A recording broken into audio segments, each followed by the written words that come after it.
You are very critical of Western civilization. Would you say that you are an Islamic or Muslim supremacist?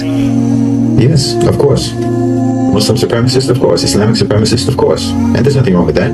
You're a Western supremacist. You believe in the supremacy of your belief system so much that you want the whole world to follow it. You came up with the Universal Declaration of Human Rights. You took it upon yourself to decide the human rights for the entire human race. And your belief in your right to do that has been brutally manifest all around the world for centuries. To believe in the supremacy of Islam includes, one of the things that we believe in is that we don't have the right to compel you to follow our beliefs.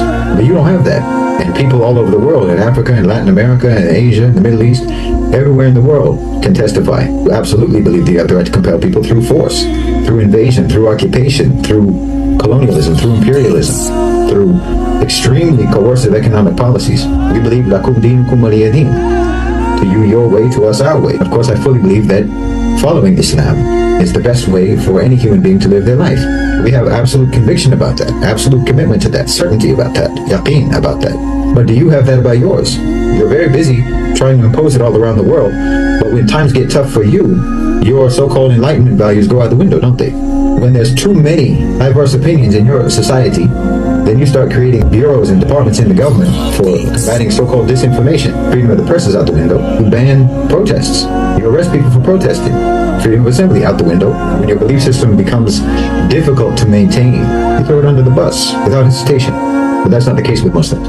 Muslims throughout imperialism, throughout colonialism, throughout the Crusades, throughout poverty, throughout war, throughout invasion, throughout occupation, have maintained their belief. Even without the Khilafah, even without the Islamic State, and even without the Islamic Empire, Muslim societies are still strong and committed to Islam. We're still committed to our belief system. Nothing can change that.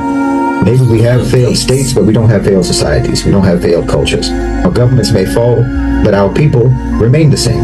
Our people remain committed to the same values, to the same morals, to the same moral laws, regardless of whether there's a government over them to enforce that. But that's not the case with you. So that alone, along with many, many other things, that alone shows me the inferiority of your value system, the inferiority of your belief system, and the superiority of Islam.